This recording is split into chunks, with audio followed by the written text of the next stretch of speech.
Dans l'obscurité totale de la route déserte, Kofi n'ose plus bouger. Soudain, une lueur apparaît sur le capot de sa voiture.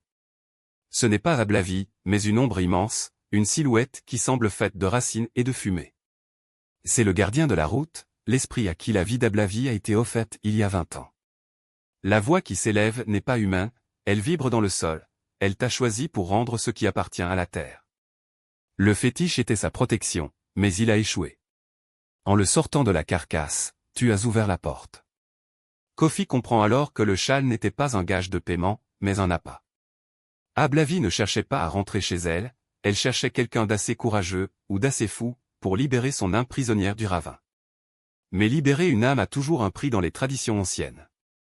L'ombre lui propose un marché, rend les lettres à son père pour qu'il trouve la paix, et répare le fétiche. Si tu réussis avant le premier chant du coq, tu vivras. Si tu échoues, tu prendras sa place sur ce siège arrière, pour l'éternité. Le taxi de Kofi redémarre dans un vrombissement miraculeux. Il roule comme un damné, les pneus hurlant dans chaque virage de la route de Palimé. Il doit parcourir 100 km en moins d'une heure. La forêt semble se refermer sur lui, les arbres penchent leurs branches pour barrer le chemin, et des formes spectrales traversent la route pour le faire dévier. Mais Kofi ne lâche rien. Il fixe l'horizon, priant tous les ancêtres qu'il connaît.